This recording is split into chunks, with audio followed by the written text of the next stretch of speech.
오늘 함께 나눌 설교의 제목은 바디메오의 믿음입니다. 이 바디메오는 예수님께서 여리고에서 만난 시각 장애인이었습니다. 그런데 예수님은 이 여리고에서 만난 바디메오의 믿음을 보시고 칭찬을 하시는 것을 볼 수가 있습니다. 내 믿음이 너를 구원하였다 하시면서 예수님은 바디메오의 그 보이지 않는 눈을 고쳐 주십니다. 예수님은 사람들의 믿음을 보십니다. 어떤 사람들에게는 내 믿음이 약하다 책망하기도 하시지만 또 어떤 사람들의 믿음에 대해서는 칭찬하실 때도 있습니다. 오늘 본문에 등장하는 바디메오의 믿음에 대해서는 내 믿음이 너를 구원하였다 말씀하실 정도로 예수님께서 칭찬하시는 것을 볼 수가 있습니다. 따라서 오늘 이 시간 예수님께서 보신 그 바디메오의 믿음이 어떠한 것인지 살펴보기를 원합니다. 더 나아가 오늘날 우리에게 주님은 어떤 믿음으로 살기를 원하시는지 배우는 시간이 되기를 소망합니다. 우선 우리는 바디메오에 관하여서 살펴보겠습니다. 이 바디메오라는 이름, 이 이름의 의미는 디메오의 아들입니다.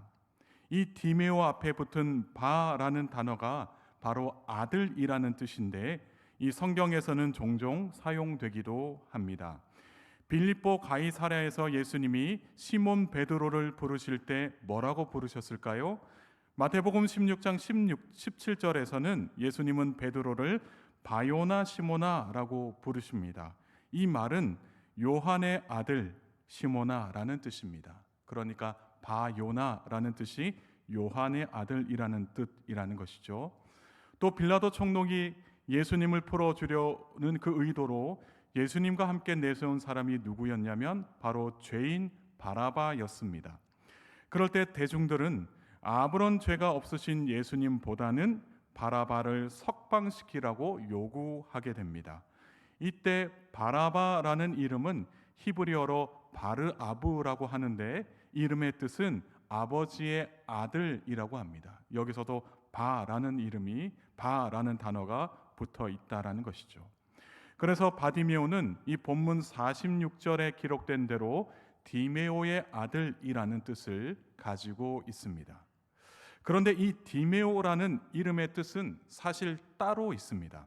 이 디메오라는 이름의 뜻은 명예라는 뜻입니다.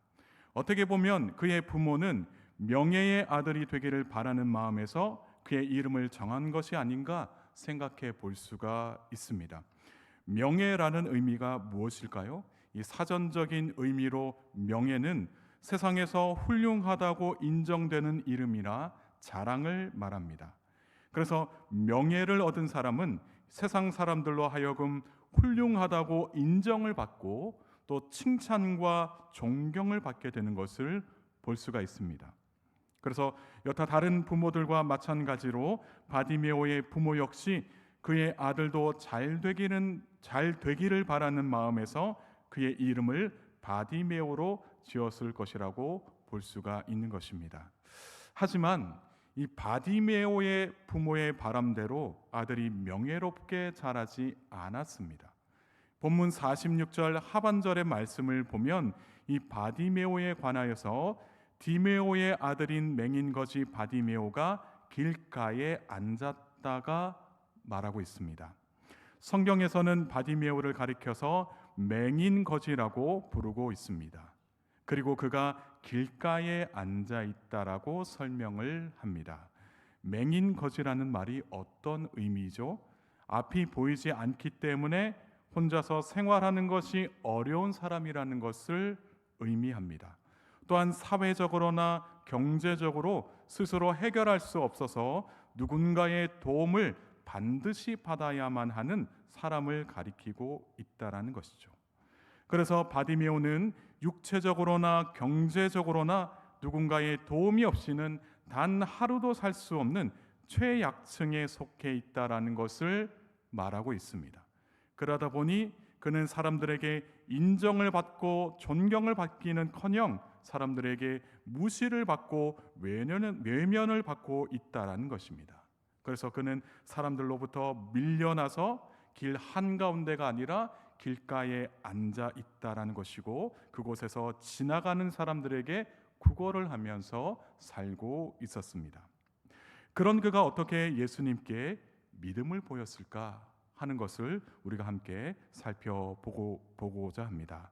오늘 본문에서는 이것을 세 가지로 말씀하고 있습니다. 우리가 함께 47절의 말씀을 읽겠습니다. 나사렛 예수시란 말을 듣고 소리질러 이르되 다윗의 자손 예수여 나를 불쌍히 여기소서 하거늘. 첫째로 바디메오는 예수님을 구원자로 확신하고 부르짖었습니다. 예수님에 대한 바디메오의 확신은 그곳에 있던 여리고 사람들의 말과 행동과는 대조를 이루고 있습니다.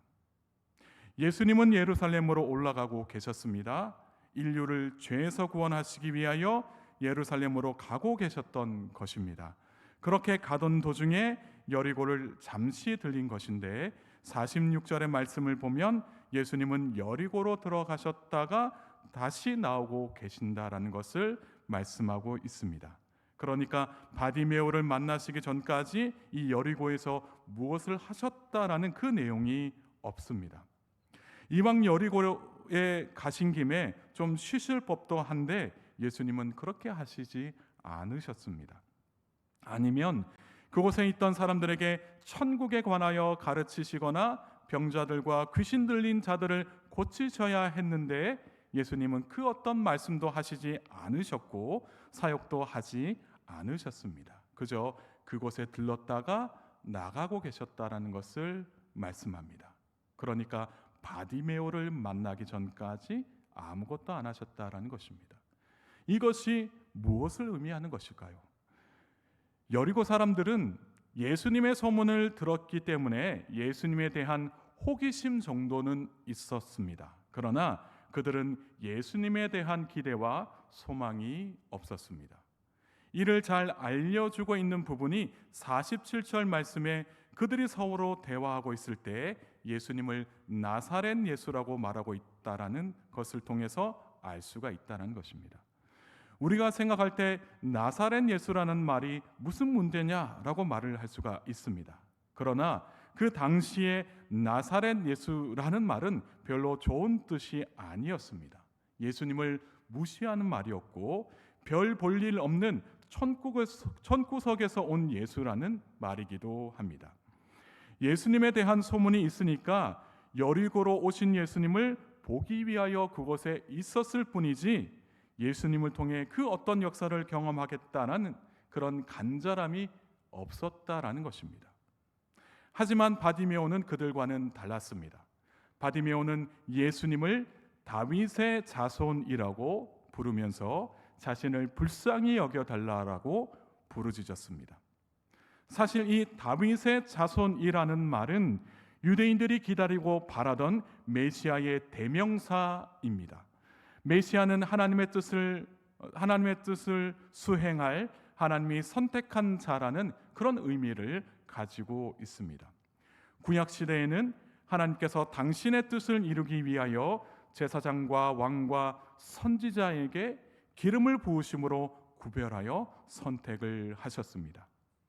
이처럼 예수님도 하나님의 뜻을 위하여 인류를 구원하는 그 사명을 이루시기 위해서 이 땅에 오신 하나님의 아들이셨습니다. 그리고 예수님은 유대인들에게 그토록 기다리던 메시아가 자신임을 밝히고 계셨습니다. 그래서 예수님은 자신이 세상을 구원할 메시아라는 그 사실을 그 공생의 기간 동안 끊임없이 계속해서 선포를 하셨습니다. 하지만 유대인들은 이를 받아들일 수가 없었습니다. 그들이 기다리고 있던 메시아는 이 땅에 오실 때 막강한 힘으로 하나님의 백성들을 압제하는 이방 민족을 물리치고 다윗 왕조를 부활시킬 존재라고 믿었기 때문입니다. 그래서 유대인들 중에는 예수님을 메시아라고 믿지 않는 사람들이 대부분이었습니다. 그러나 바디메오는 예수님을 다윗의 자손, 즉 메시아라고 거침없이 외치고 있었습니다. 이를 보고 있던 여리고 사람들에게는 화가 나는 일이었습니다. 그래서 예수님을 다윗의 자손이라고 부르는 바디메오에게 여리고 사람들은 어떻게 반응했습니까? 48절의 말씀을 보면 많은 사람들이, 그러니까 한두 명이 아니라 많은 사람들이 잠잠하라고 꾸짖었다라고 기록을 하고 있습니다. 그곳에 있던 대부분의 사람들이 바디메오에게 무슨 소리냐, 조용하라 라고 꾸짖고 있다라는 것입니다. 나사렛 예수가 어떻게 우리가 기다리던 메시아일 수가 있겠느냐며 모르면 좀 가만히 있으라고 화를 낸 것입니다. 하지만 결과적으로 보면 앞을 볼 수 없는 바디메오가 예수님에 대해서 바르게 알고 있었다라는 것을 말씀하고 있습니다. 오히려 눈을 뜨고 있으나 영적으로 무지한 여리고 사람들은 예수님에 대해서 제대로 보지 못하고 있었던 것입니다. 이것이 바로 믿음의 차이다라는 것입니다. 믿음은 육신의 눈으로 보지 못한다 할지라도 영적으로 바르게 보게 하는 능력이 됩니다. 사람이 육체적으로 아무리 좋은 시력을 가지고 있다 할지라도 영적으로 제대로 된 시력을 갖지 못한다면 결코 온전한 믿음을 가지고 산다라고 말할 수가 없습니다. 그런데 이 온전한 믿음이 없으면 감히 예수님을 구세주라고 확신할 수 없다라는 것입니다. 세상이 예수님에 대해서 이러쿵저러쿵 말들을 할 때 믿음이 없으면 세상의 풍조에 휩쓸려 갈 수 있다라는 것입니다. 그 가운데 바디메오는 예수님을 다윗의 자손이라고 불렀습니다. 그리고 예수님께서는 그 바디메오의 믿음을 보시고 칭찬을 하셨다는 것입니다. 또 둘째로 바디메오는 자신의 전부를 포기하고 예수님을 향해 나아갔습니다. 50절의 말씀을 보면 이렇게 기록되어 있습니다. 맹인이 겉옷을 내버리고 뛰어 일어나 예수께 나아오거늘. 일반적으로 겉옷은 상의 위에 걸쳐 입는 옷이었습니다. 그리고 성경에서 겉옷은 소매가 없는 커다란 외투를 말하면서 넓은 옷이나 온 몸을 감싸는 망토 같은 싸개를 가리키고 있습니다. 이 겉옷은 가난한 자들에게는 소중한 옷이었습니다. 추위를 막아주는 바람막이 역할을 하기도 하고 때로는 이불처럼 사용되기도 했습니다. 특히나 가난한 자들에게는 겉옷이 자신이 가지고 있는 전 재산과도 같았습니다. 그래서 일상생활에 있어서 없어서는 안 될 만큼 가난한 자들에게 있어서는 이 겉옷이 전 재산이자 생명과도 같았습니다. 그런데 바디메오가 어떻게 하고 있습니까? 겉옷을 내버리고 뛰어 일어났다라고 이야기를 합니다. 이것이 무엇을 의미합니까? 자신의 전부를 포기할 만큼 더 나은 가치를 발견했다라는 것을 의미하고 있습니다. 사람은 누구나 더 나은 가치를 추구합니다. 더 나은 것을 위하여 사는 존재가 바로 사람이라고 말할 수가 있습니다. 그래서 학생들이 공부를 하는 것도 더 나은 미래를 위하여 공부를 하고 있고, 그리고 직장에 취업할 때에도 더 나은 직장을 가기 위해 알아보고 또 이력서를 넣는 것을 볼 수가 있습니다. 바디메오는 이 생명과도 같은 겉옷, 자신의 전 재산인 겉옷을 포기할 만큼 더 나은 가치를 그곳에서 발견을 한 겁니다. 그것은 바로 그의 앞에 서 계시는 예수님이셨습니다. 비록 그는 눈으로 볼 수는 없었지만 예수님이 자신 앞에 계시다라는 것을 느꼈습니다. 그곳에서 예수님의 음성을 들었고 예수님께서 자신을 부르신다라는 것을 확신을 했습니다. 그러자 어떻게 했습니까? 그는 겉옷을 내버렸습니다. 옆에 있던 사람에게 잠깐 맡긴 것이 아니었습니다. 그가 그 겉옷을 버렸다라는 것은 누군가가 치워버릴 수도 있고 치워갈 수도 있었습니다. 그러나 그는 상관하지 않고 겉옷을 내버렸다라고 이야기를 합니다. 만약에 그렇게 겉옷이 사라지게 되면요, 그날 밤에 그는 밤새 벌벌 떨면서 자야 할지도 모릅니다. 하지만 그는 전혀 그 상황에서는 개의치 않았다라는 겁니다. 왜요? 예수님께서 그를 부르고 계시기 때문입니다. 우리 앞에 예수님이 계시는데 그보다 더 나은 가치가 무엇이 있겠습니까? 예수님은 우리에게 있어서 절대적인 가치가 되십니다. 그런데 우리는 때로는 이 겉옷 때문에 예수님을 향해 나아가는 것을 주저하고 있습니다. 예수님을 향해 뛰어 일어나 나아가야 할 우리가 입고 있던 이 겉옷 때문에 주저하고 있다라는 것입니다. 이것은 우리의 믿음이 부족해서입니다. 우리에게 겉옷은 무엇입니까? 때로는 우리의 자녀들일 때도 있고, 때로는 우리가 가지고 있는 재물일 때도 있습니다. 아니면 우리의 건강일 때도 있고요, 때로는 그 무엇이 다 이러한 겉옷이 될 수도 있습니다. 이 무엇 때문에, 이 겉옷 때문에 믿음으로 예수님을 향해 나아가야 할 우리가 때로는 주저하고 있다라는 것입니다. 정말 우리가 이 겉옷을 내려놓고 예수님을 향해 나아가면 손해를 볼까요? 이걸 내려놓으면 누군가 훔쳐갈까 봐 두려울까요? 열왕기상 18장 21절의 말씀을 보면 이 갈멜산에서 엘리야가 이스라엘 백성들에게 묻고 있는 것을 볼 수가 있습니다. 너희가 어느 때까지 둘 사이에서 머뭇하려느냐? 여호와가 만일 하나님이면 그를 따르고 바알이 만일 하나님이면 그를 따를지니라. 그럴 때 이스라엘 백성들은 어떻게 했습니까? 엘리야의 말에 확답을 주지 못하고 주저하고 있는 것을 볼 수가 있습니다. 그들에게 있어서 이 바알은 자신들의 생활을 풍요롭게 하는 그런 신이었습니다. 그리고 이스라엘 왕과 왕비가 이 바알을 섬기도록 적극적으로 권했기 때문에 이 바알을 섬기지 않으면 왕과 왕비에게 해를 당할까 봐 두려워하고 있었습니다. 그래서 그들은 바알을 버리고 하나님을 섬기겠다라고 말할 수가 없었고, 또한 하나님도 포기하지 못하고 있는 그런 혼합주의적인 신앙을 유지하고 있었던 것을 볼 수가 있습니다. 믿음이라고 하는 것은 하나님과 다른 것 사이에서 머뭇거리는 게 아닙니다. 내가 가지고 있는 것들을 주저하지 않고 내려놓을 정도로 하나님을 더 간절히 원하는 것이 바로 믿음이라는 것입니다. 우리는 아브라함이 이삭을 번제물로 바치려고 했었던 그 기사를 알고 있습니다. 아브라함은 그 누구보다도 아들 이삭을 사랑하고 있었고, 그 누구보다도 이삭을 아끼고 있었습니다. 그럼에도 그는 정작 하나님 앞에서는 사랑하는 아들을 내려놓으려고 했습니다. 하나님께서는 자신의 전부를 내려놓더라도 말씀에 순종하려고 하는 그 아브라함을 보시고 하나님은 그의 믿음을 인정하셨습니다. 이처럼 바디메오는 자신의 겉옷이 벗겨지고 사라진다 하여도 예수님을 향해 달려나갔습니다. 예수님은 이 바디메오의 이러한 모습을 보시고 그의 믿음을 칭찬하셨다라는 것입니다.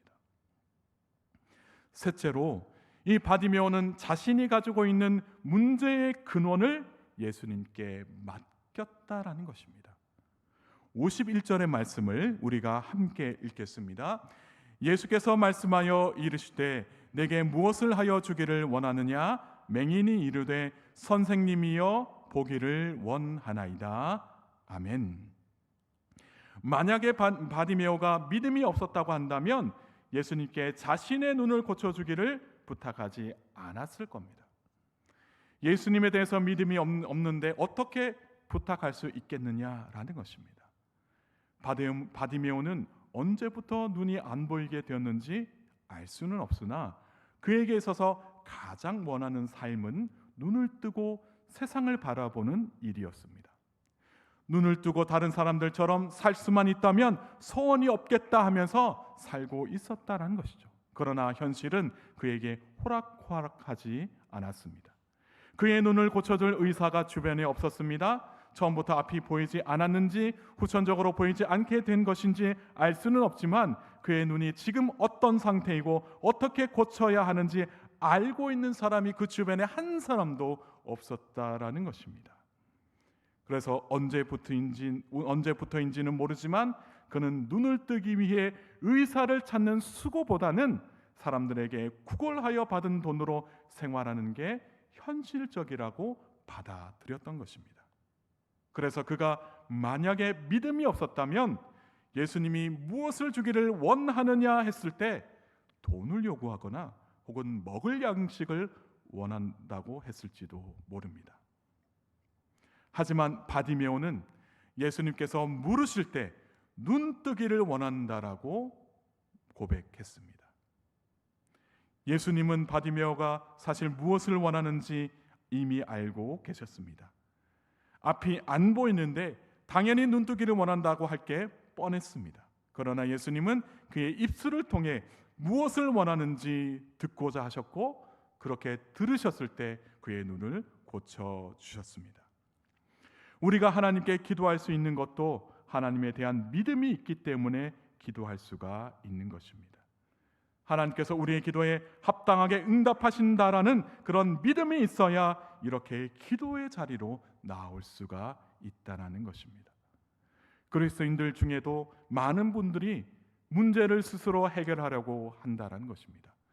물론 문제를 해결한다는 것이 잘못된 일이 아닙니다. 문제들 중에도 우리가 해결할 수 있는 일들이 있습니다. 그러나 문제의 근원을 아시고 해결해 주실 수 있는 예수님이 버젓이 우리 앞에 계신데도 불구하고 우리의 힘으로 해결하다가 안 돼서 근심하고 낙심하는 것이 문제다라고 말할 수가 있습니다. 시편 146편 5절의 말씀에 이렇게 기록되어 있습니다. 야곱의 하나님을 자기의 도움으로 삼으며 여호와 자기 하나님에게 자기의 소망을 두는 자는 복이 있도다 말씀하고 있습니다. 하나님을 자기 도움으로 삼으면서 하나님께 소망을 두는 자 복이 있다라는 말씀입니다.